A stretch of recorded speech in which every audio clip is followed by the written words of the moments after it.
And we are recording. So welcome everyone. I'm slightly beaming because I get to chat with one of my favorite astrologers that I've been following for a long time. And this guy just lands for me. And I've actually, in my notes, actually written that we are the JOY Astrologers. I think that what I love about, yes, I know, our new title, right? What I love about Michael is his passion, and that resonates with me, and because when astrology is your life, that exudes from you. And I follow many astrologers, but Michael has always been landing for me, and I wanted to bring him to Australia, even though I'm sure many Australians follow him, but I have my own community here in Australia, and I want to share his joy and his passion for astrology with us all. So, you know, without it has to be a grand entrance for this Leo King, not the Leo King, a different Leo King. And I am just so honoured and such a pleasure to be able to have you here, Michael. So thank you to start with. Well, thank you for having me, Charlie. You know, I'm a big fan of yours too, so it's a mutual attraction there. And that idea of being the JOY Astrologer, I mean, yes, I identify with that. I receive that moniker, and it is my way through the world, is the way of joy.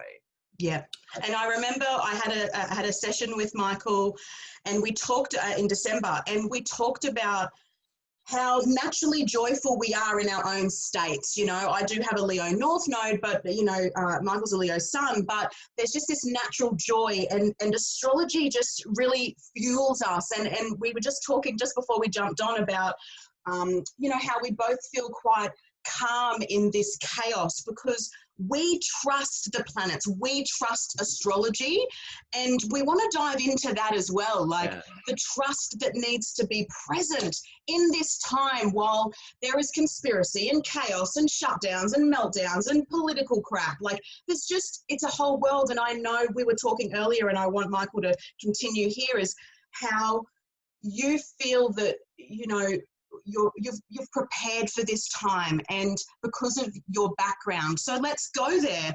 Firstly, let's go there, but let's firstly just go, hey, come on, sun, moon, rising, tell us everything. Oh, okay, great. Tell us everything.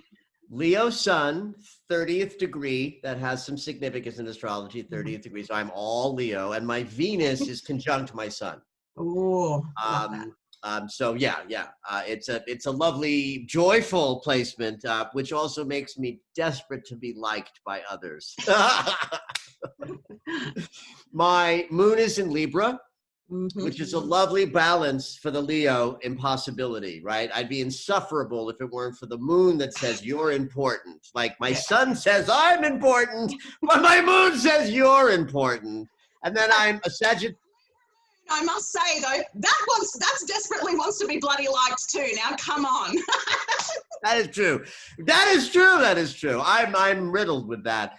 And then Sagittarius rising it sort of rounds it out about. So lots of fire, lots of air. What about favorite aspects in your chart or favorite placement? I mean, something that I find and I love to teach. I love asking this question because I don't know about you, but even in my teaching environment, I find people still, even though I teach with such love, and there's no bad or good placements, but people can get hung up, right? And then all of a sudden, I don't like my chart. And I'm like, babe, if you don't like your chart, you don't like yourself. Exactly. Like this is your expression. Like my chart is so fucking rad. Like when people go favorite placements, yeah, I could rattle off my whole chart, but I want to know maybe a few that stand out for you, a few aspects, a few placements, even the challenging ones, how they. Yeah, no, I'll do that. There's a profound grand cross in my chart, cardinal grand cross. So that means 4 squares. For those of you who don't know, squares are conflicts and obstacles. In a natal chart, though, conflicts and obstacles, squares can become great skills by facing conflicts and obstacles. So this grand cross was tough, but it includes my south node, so my karma, my Jupiter, so my sense of what's possible and expansive and yummy, joy, my north node of Dharma, and the top of my chart is my midheaven, moon, Mars in Libra. Wow. And the midpoint from midheaven to Mars to moon, the midpoint of that is 19. So it's 19, 19, 19, and 19. It's an exact cardinal grand cross. And so what I love about it is that it accurately describes the difficulty I had in finding myself and the brilliance of the finding myself, like the totality of how much of that I found by the journey. And because my karma and dharma, my nodes of the moon, are part of this cross, it is something that I feel activated my whole life from entrance to exit. And so the thing that was the hardest in my 20s and 30s energetically is like my superpower now. Yes. Yeah. I love that about the evolution of a square in a chart that started out as conflicts all over the place, taught me how to be all of this. Bloody glorious too. And I love grand squares are so fascinating. I mean, I know Steve Jobs has one. I don't know if his is mutable though, but yeah, like I just find them so fascinating, you know, like there's such a point of interest in the chart. And, and I'm sure that, when we read charts, we want to find this, these specialties, right? Like these specialties, something like that is a bloody big deal. And we all don't have them, right? Like we all don't have grand squares. That's, it's huge, massive. Can I share one more thing? This Yes. isn't a favorite thing about my chart, Keep but sharing. it's a favorite thing about astrology that I learned because I'm a singer. When I was a kid taking voice lessons at 16, 17, and 18, one of the things that I noticed, and other people noticed it too, was that week to week, my voice didn't sound or feel the same, which was not typical of my friends who were all also good singers. So as I was exposed to a lot of singers, my voice would be wonderful one week and I'd struggle like crazy the next week, and I didn't understand why. When I became an astrologer and I began to track the moon placements and how they felt, I got data about how each moon sign feels in my body, and I eventually learned that my singing is impacted by that. So I now know what it's going to feel like to sing based on what sign the moon is in. There are 3 at least that I won't sing publicly if I can avoid it. 3 that I will always try to sing if I can, and the rest that are neutral enough that it won't matter. But the best singing that I do, where my ear is pitch perfect and my openness is enormous, is when the moon is in Capricorn, the sign of my south node. And the south node is our entry point. We think of it as our karma and the baggage we have to process, because it is. Yeah. But it also represents what we're good at, what we're naturally gifted at, comes to us through the past life consciousness of the south node. So that to me is fascinating. When the moon is lighting up the point that represents the gifts I brought in, that's when my ear is the best, and that's when my voice is most resonant and open. I love that. And it's because about the south node in other people's charts. And you're remembering your voice, you're remembering your past, you're remembering your soul. So that entry point, and I love that too, I love that the south node is, yes, whilst it is our karma and we are here to sort of, propel to the north node, the path less traveled. And I really, that road less traveled, I think it's important. I see the north node very much as a benefic. To be honest, I see it as a benefic. But the thing is that south node, it's not about like shunning the south node. It's actually about still having those innate wisdoms and gifts, but we have to drop the comfortability of it. So I love the fact that you tracked the moon like that, which I think is a little bit undervalued sometimes in astrology too. Like, to me, you want to know how the moon tracks through each sign, through each house. Like, that's just when you know your chart. Gotta know that. Exactly. I instruct people who are curious and want to know more. There's something you can do without having to even learn more astrology, which is 3 months, 3 lunar cycles. Get yourself a journal, clock where the moon is, which you can find freaking anywhere, Exactly. and know how it feels in your body, sign to sign to sign, or even like you, house to house to house. Mm-hmm. Know that. Exactly. And it is, and that's not this complicated thing. And that's sort of somewhere else I wanted to go with astrology. Like, do you feel that there's, because it's such a language, it's such an art, and it is layered, it is complex. I very much feel, for me though, my mantra in life is, you know, where there is simplicity, there is God, and where there is ego, there is, like, where there is complication, there is ego. For me, things don't have to be complicated. And I like to, when I'm teaching astrology, for me, it's like 1 + 1 + 1. That's it. Like, the language, the foundation of the language is, hey, understand the archetypes to start with, understand the planets and understand the houses, right? Like, and of course the elements and qualities, of course, and angles. But when you understand that and build this solid foundation, whilst there is this, maybe, you know, there can be this air of elitism when people are talking all the fancy stuff, which is amazing, but really we've just got a really good grasp on the basic stuff, and we're able to interpret that it more simpler. And I think that it is simple, but extremely layered and complex. And I find that not everyone has the drive. And, you know, and I think that a big thing with someone like me, definitely, and probably you, we feel astrology. That's something you can't teach. You can't teach how it feels. But so for me, it's just a feeling. Like, I feel Neptune, and I feel, because we are, of course, the whole universe. Like, we have it inside of us. But do you feel that there's sort of maybe some signatures? I know that this is such a broad question, and it's been asked for a million years, but certain signatures in charts that make an astrologer continue with the journey, because it's very easy, you know, for people to, you know, they get in, but then it becomes too hard. It's too complicated. You know, I haven't ever thought of that question in terms of what does the chart say. Okay. I think of it more in terms of the skill sets needed to make a really good astrologer. Yep. When I was in high school, we have a thing in the States called the SATs. Every junior in high school has to take it, and it's the score that gets you into college. Yep. It's an English and a math. It's a big fucking test. It's all day, and it's an important moment. Well, my English and math scores were exactly the same. Wow. I did not know that that was a big deal. My mother flipped out. She was like, Mike, that is rare, very unusual. It's like, okay, well, whatever. I never thought of it until I became an astrologer.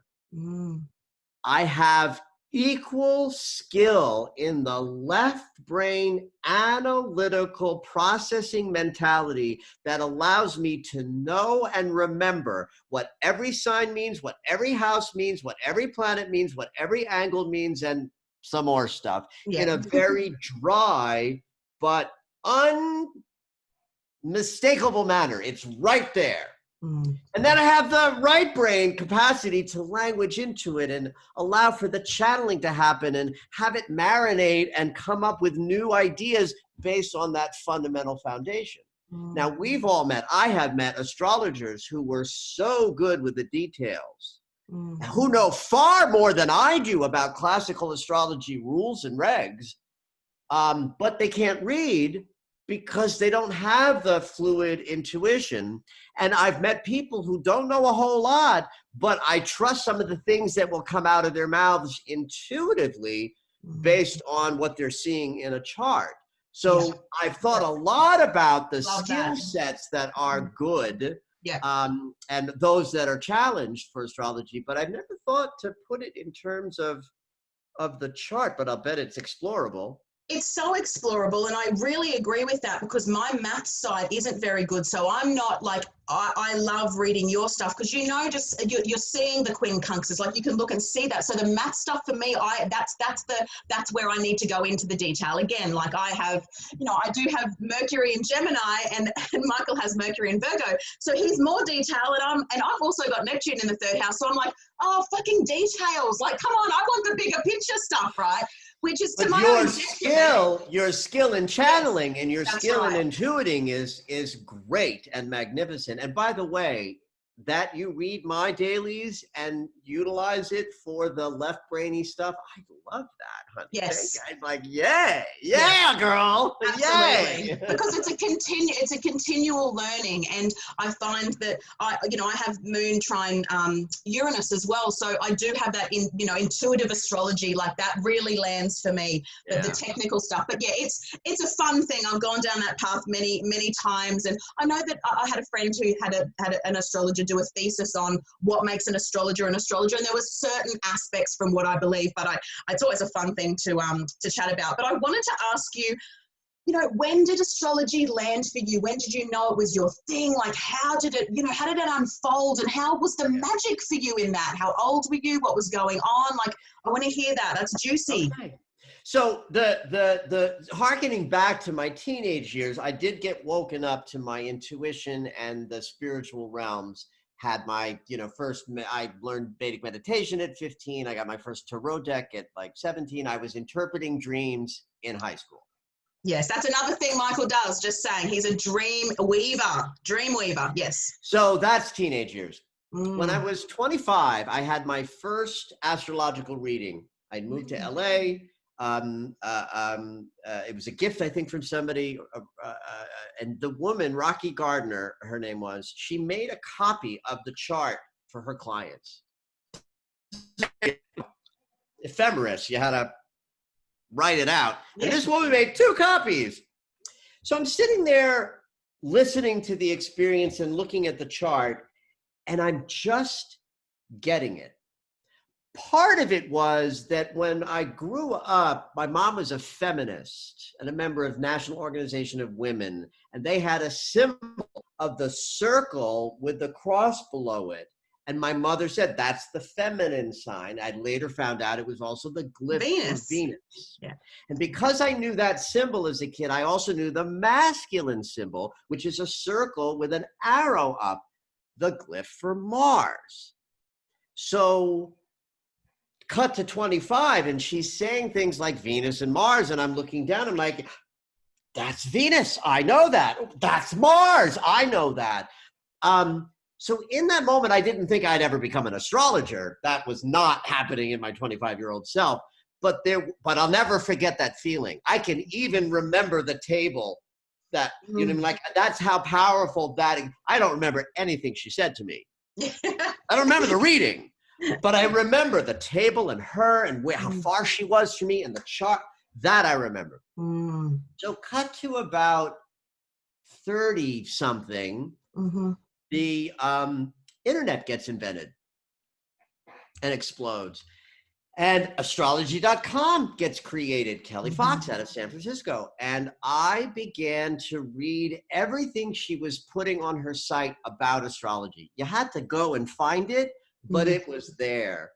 And I started to play with it obsessively, and I immediately went to trying to read people's charts. And I started with Mars. Mars I knew to activate, and it would take me an hour to prepare to be able to say like 3 things. Lord knows. I mean, it was just friends. In fact, my boyfriend at the time, his best friend was visiting. So that actually can tell me I was 34. 34, okay. 23 years ago. I mean, 23 years ago. So it was just the first year of me studying. And I gave this visiting friend an astrology reading and a tarot reading. And he said, oh yeah, the tarot, that's your jam. Not so much this. Wow.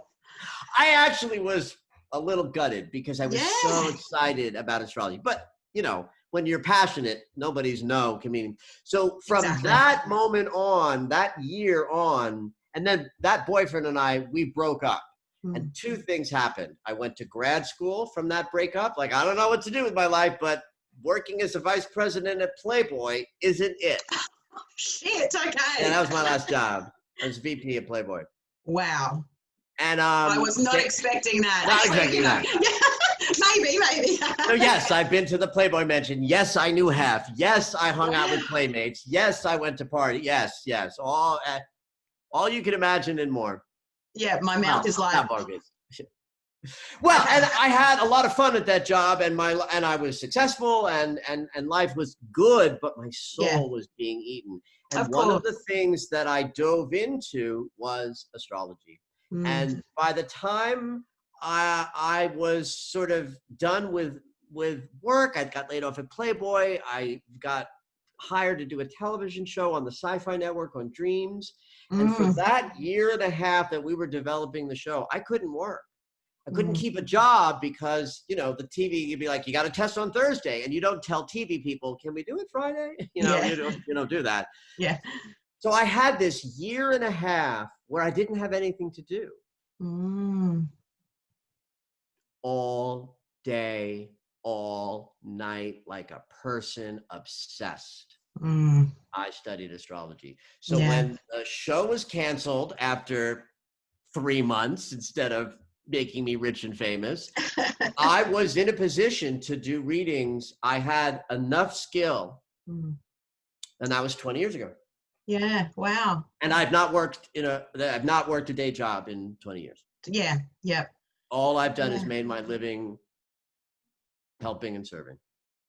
Amazing. Amazing. And I feel like, I think that we've sort of said too that astrology, you know, it's sort of a calling as well, you know, and I think that it's a remembering. And yes, we can read the books and we can learn and we can study, but for certain people, and I mean, and it can't be for everyone, because everyone can't be Oprah and everyone can't be Michael, and everyone, like, we all have our own chart to live out.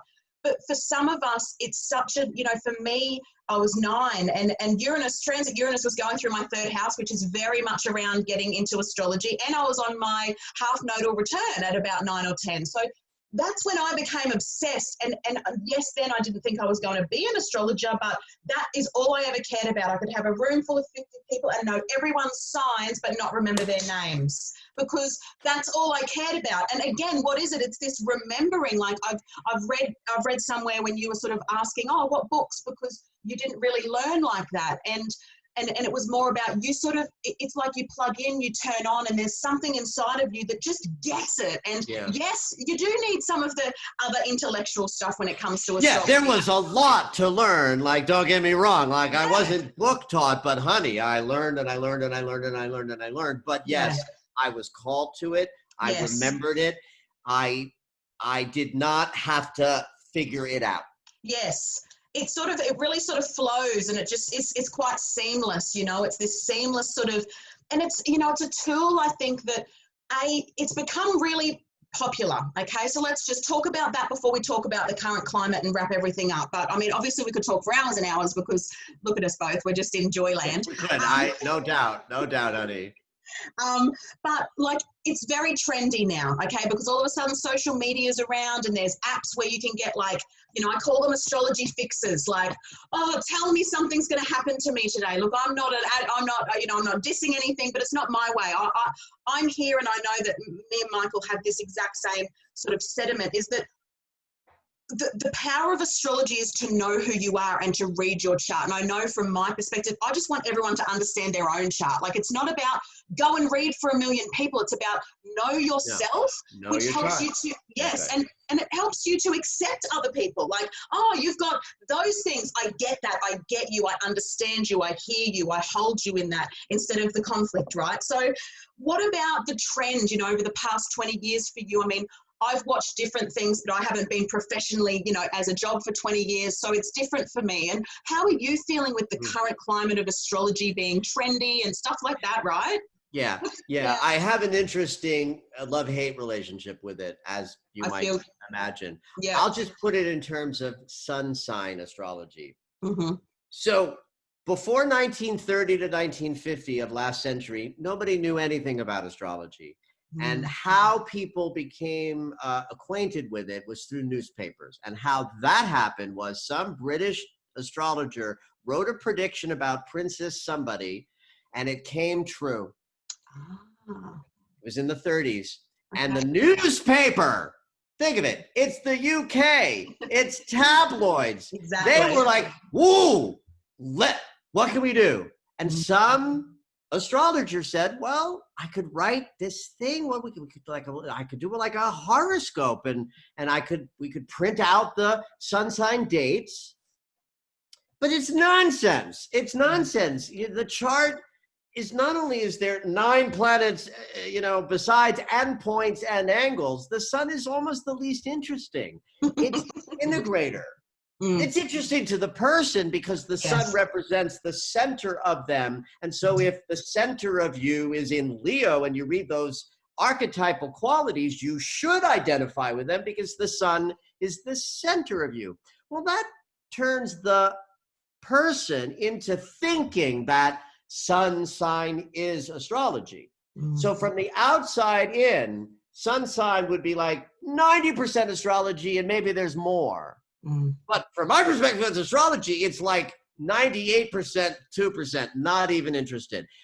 If you're wanting to, like, as your, young person was like, I want to know your sun sign, that's a perfect entree to somebody and who they are and how you'll relate to them. But their complexity is about their communication and their Mercury, the Venus, the Moon.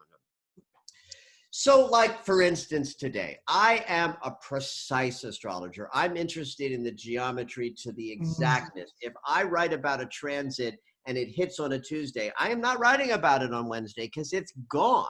It's just what I like. It's my style, and I talk about that in my writing. It's like, I like precision. I'm talking about the precision. In the same vein, I have this thing that happens with sun sign, especially when I see an astrologer talk about sun sign in that way. Like, oh, Capricorns are gonna have a field day this year because Pluto's in Capricorn, or Virgos are gonna receive all of this really well. Because the earth sign of Capricorn, where all the craziness, which we're going to talk about in a few moments, is, right? So here's a perfect example. Sun in Virgo would technically receive the energies from Pluto really easily. Because that's the geometry between Capricorn and Virgo. So if you're writing a horoscope based on sun sign, what am I going to say to a Virgo? It's going to be easier for you than anybody else in 2020.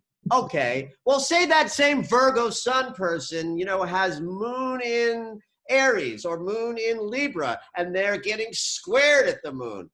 They're not having a good year. They're not receiving it easily. And that's the danger of a horoscope. It's not, you say to somebody, oh, synastry, the meeting of two people, sun sign this, sun sign that. It's like, that's your match. That's your boo, baby. But then you meet that person and it's like, it stunk. It's like, of course it was. Your Mercury was hitting that moon and the square. You couldn't communicate. Exactly. So now, see how riled up I get?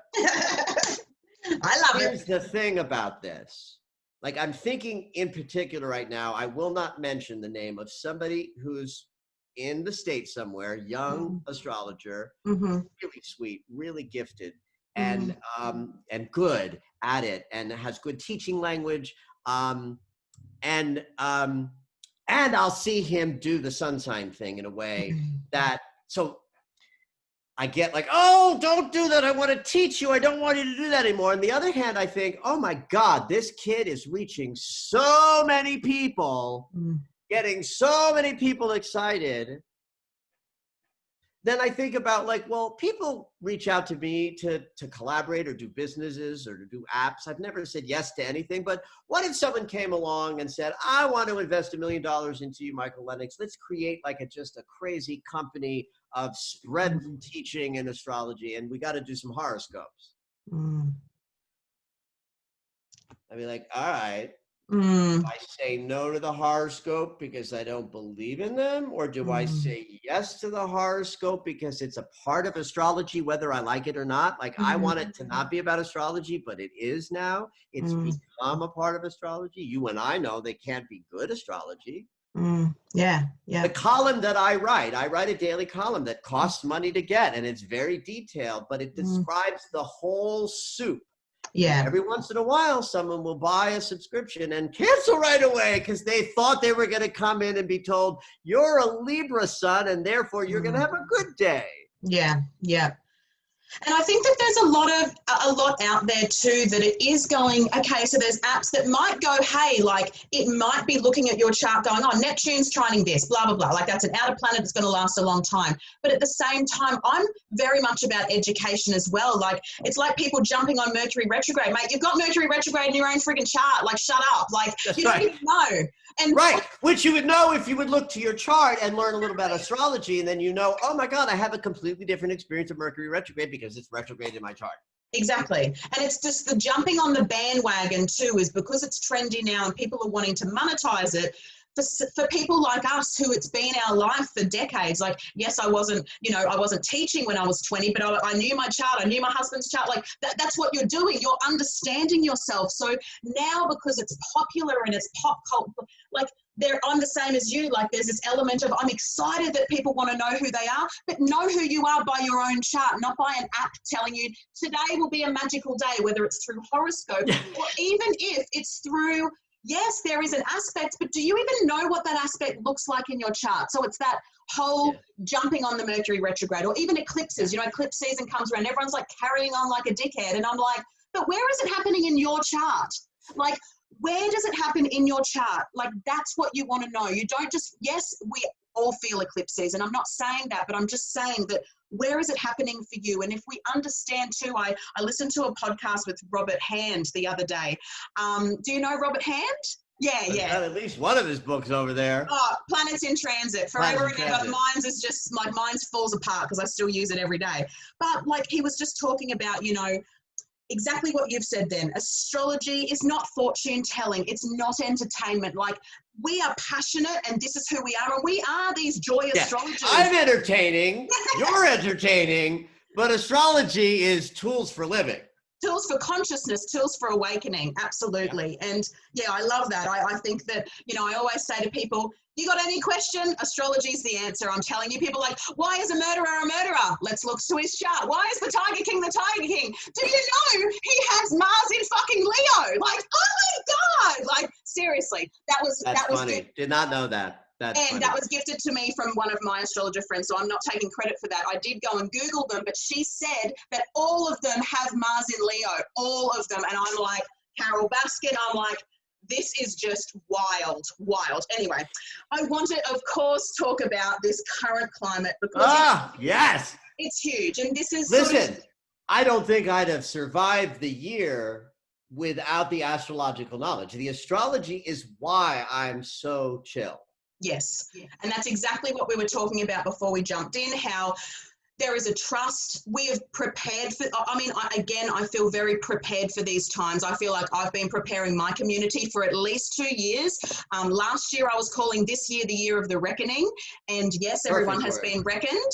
You know, last year I called it the year of disruption because things were getting ready to disrupt and reckon you. But, you know, I think that that's sort of where we were at with this. We were like, there's a deep trust, and astrology, like Robert Hand said too, like the planets are benign. They're not doing anything to you, but your preparation and you being awake to, you know, to not pushing things under the rugs. If your marriage goes under and you're having like a Pluto square moon or Pluto conjunction moon or something, or, you know, Venus or whatever, but if you're having a big transit, if you've been running away from yourself, of course something will happen. Yeah, of there, course, right? exactly right. The more consciously we do it, the more yummy are in the difficult transits. And yeah, preparing for this year and knowing in advance, like the language I was using was chaos and like we've never seen before. Yes. And I remember being on a particular podcast in December of 2020, and he kept pressing me like, well, what do you mean by that? It's like, I don't know, like we've never seen before. Yeah. Yeah. So when January was coming, and let's just for people who are listening, it's the planet Pluto, the planet Saturn, and the planet Jupiter, all in the same place in Capricorn, untold rare, like 500 years, 50 years. Fortunately, one of my dearest friends, who's an astrologer local here, we would just get on the phone every couple of days as January was unfolding. Just like, can you believe it? Just like if I'll have a session with somebody and we'll be talking about a difficult transit in the past, and they'll say, yeah, I lost my legs in a boating accident that year. And I'll be like, oh my God, that's amazing. Yeah. Because I love the humanity. Like, I'm not in judgment that shouldn't have happened. Yes. Right? That's a big thing that astrology has given me. I don't judge something that's happening. I don't argue with life on life's terms. I and you were ready to see what January would bring. Were you not? Yes, very. That readiness allowed me to receive it with ease. Yeah. Deep trust and deep understanding of the process. Astrology is layers, it's cycles. You know, this is a part of the cycle, right? I mean, it did happen. People want to know what's gonna happen. Yes, and this is something that I actually wanted to say to you. I loved when you said this. It was ages ago, probably last year or the year before or whatever. But Michael was talking, Mercury retrograde, and I just loved, you said, how do I know what's going to happen? I sit in my lounge room and I pay attention. And I like literally screamed, going, yes, that's my life. Like, yes, because the shadow of everything does give us exactly what's going to happen in the retrograde. And this is a similar thing. Like, we knew that the last time Pluto and Saturn and Capricorn were together was the Renaissance, was the Dark Ages, and the change doesn't happen on the day that it happens.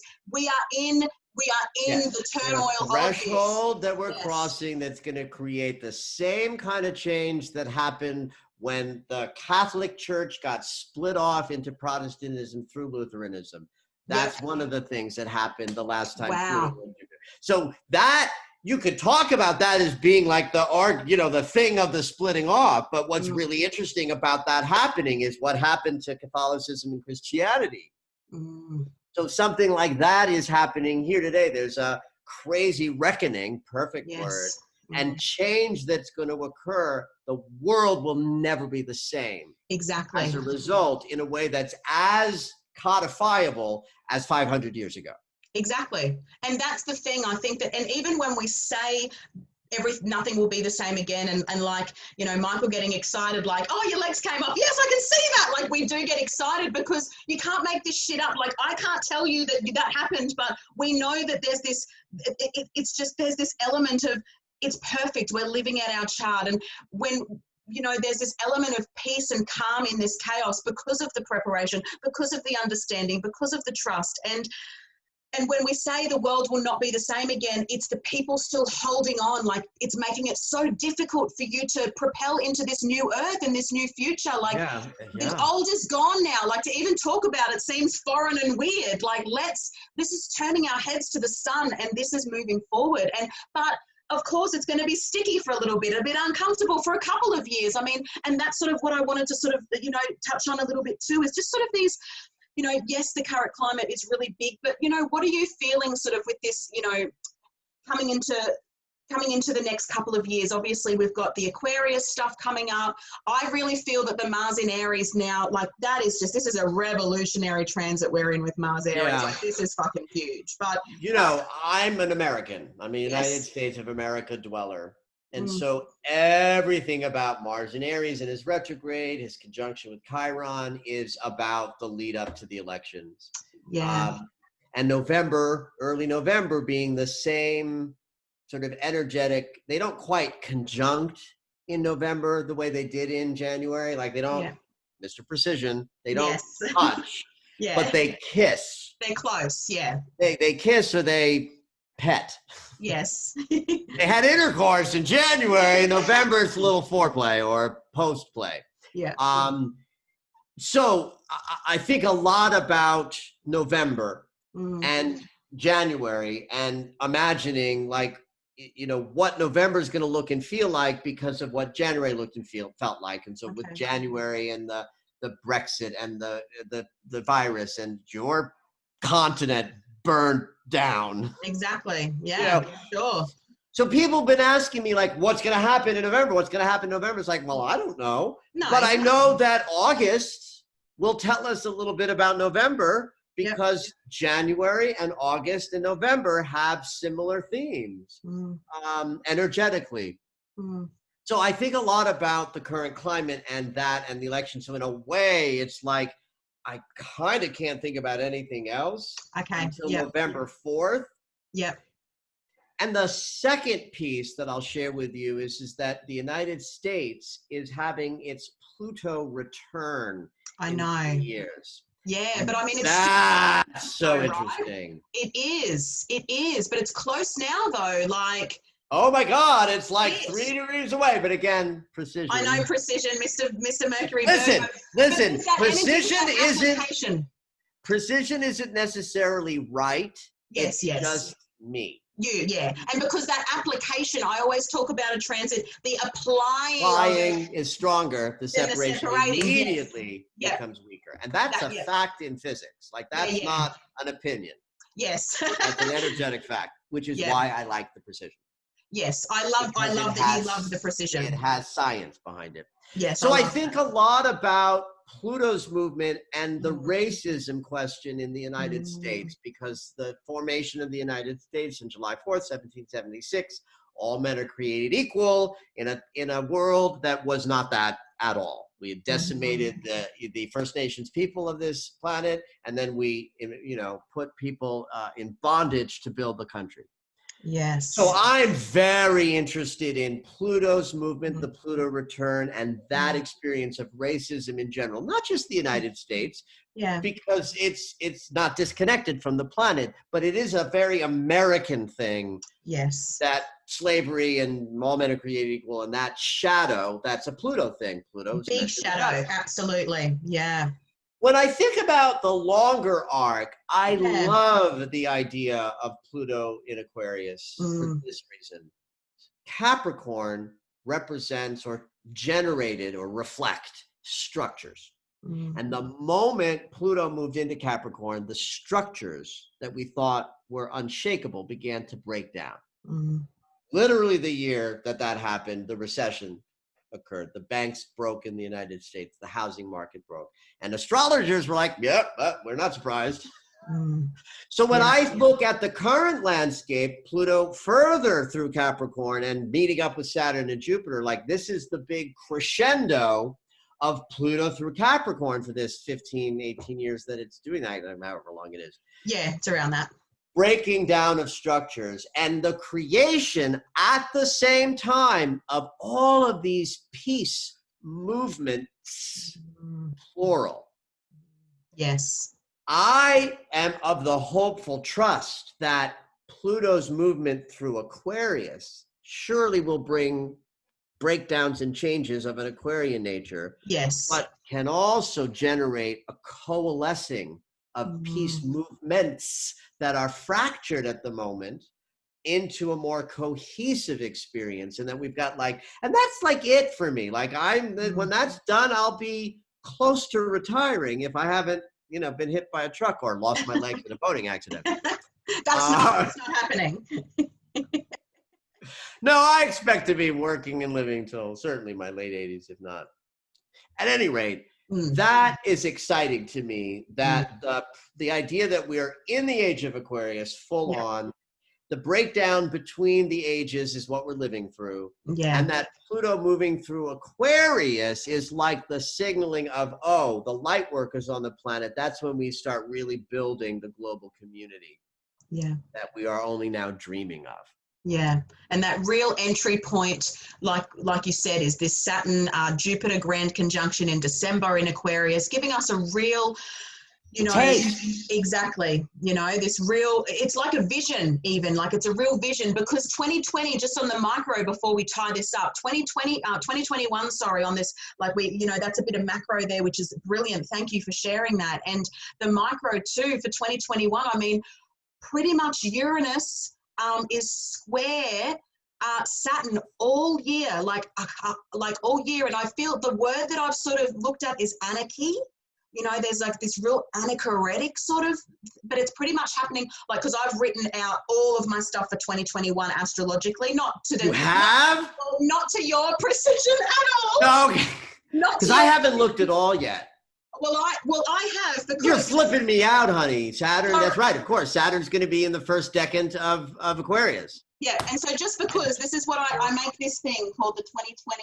This is called the Energy Survival Kit, and I am going to email you my new one Michael, so that you can have a read of it. It's like Please do. It's like a 12-month journal playbook it's like a 12-month workshop. But ultimately, I'm month by month. So I'm at November 2021 now. So I'm like ready for 2022 already. I've lived this. I've lived next year. And I'm not as precise. I'm not sharing every month every precise detail that Mr. Magic here would do. But I need to keep it, a paragraph. No, you have to have it accessible, honey, for you and for your people. Yeah. Exactly. So there's just an energy. But I looked all year that there are, Pluto, Saturn and Uranus, there's a furthest they get, and they are just hanging out very closely the entire year. It is a signature. And I'm like, well, because yes, to me, 2021 does feel very different. It is energetically, it's not the reckoning, but what it is, I've called it the year of adjustment. Like we are adjusting to the new world.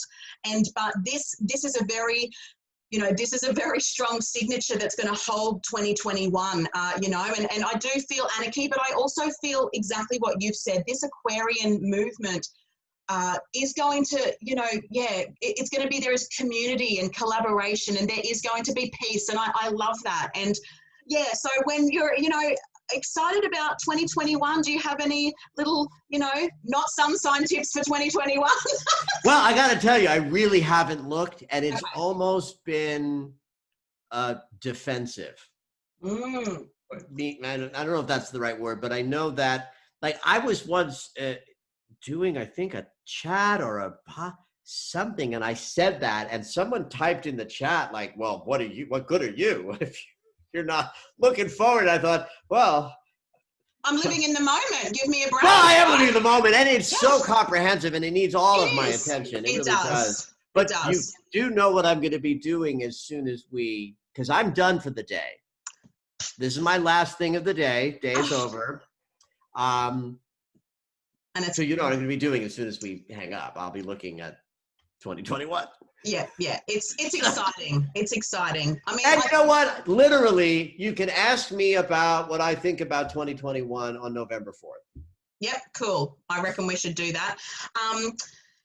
So the last sort of things for me, just like, for me, astrology is so felt and so rich and such a tool for awakening. And again, like, I know that me and you sort of have this underlying, we just want everyone to be their own astrologer, and we want everyone to know their own charts. And, I think that it's just such a great love and a great passion. And, my tip always is do yourself a favor and know who you are. And to know who you are is to really read that blueprint and to understand. And then when the transits do happen, you've got awareness, like you can be prepared for things coming up. I think that's sort of, where my heart lies with astrology, is itself first. I mean, it's that Leo North node of mine too. I'm like, sovereignty, authenticity, right? Like, and, we're talking to Leo Venus conjunction here in, Sun Venus conjunction. So, what would be just what would just be this last sort of heartfelt sort of love of yours? What you feel about astrology, like now in the future, how it's shaped you, what it gives you, what that is for you, Michael. I will say this: I can no longer separate astrology from Michael. It's not. Yes. It's not separable. It is in me, it is of me, it is as me, it is through me. And the amount of peace and grace and joy that I get to live in this body is not entirely because of astrology, but because some of it's personality. I am fortunate enough to be a joyful personality, but the tool for living that astrology has offered me so much peace and grace especially, that I am committed to turning you into an astrologer or an astrologist at the very least. Yeah, not you, but you, as in who's listening. Everyone out there, yeah. It drives my every move in astrology and in the expansion of my business, which is, governed by marketing people who tell me what to do. And by the way, what they tell me works. And my business has expanded, eightfold in the last 5 years. But really, my agenda, and I have one, is to get everybody to know their chart. Yeah. Just like you. Yeah. That's that definite. It's all energy, and this is the map that describes the energy. Would you go on vacation and not check the weather report? No. And it doesn't stop you from going on vacation, but you're aware. No, but you what? But might change your planning. Exactly right. That's the thing. There's an obsession, but I always feel that it's healthy. You know, I've got Pluto in my first house, so I'm just like, oh wow, everything. But of course, I surrender to that. Like, there has to be the mystery too. You can know where everything is, but you're not going to stop your life because Mercury's retrograde. Like, that's what you understand when you know astrology and know your chart. You can you maneuver things, and like you said, you can change your plans, right? I love it. Today has just been a joy. I've been looking forward to this for weeks. I just want to, I love your medicine. I honor your medicine. You are your medicine, and astrology is our medicine that we want to infiltrate joyously through our passion onto everyone we come into contact with. And it's just been such an absolute pleasure to be able to share this time with you. Thank you so much for having me, honey. It's been a joy, and I was so excited when you asked. It felt like a really yummy ask, so thank you. It was a yummy ask, and it just eventuated flowingly and seamlessly. And again, where there is simplicity, there is God, I say, and I will live during that funnel the whole time. So thank you, darling.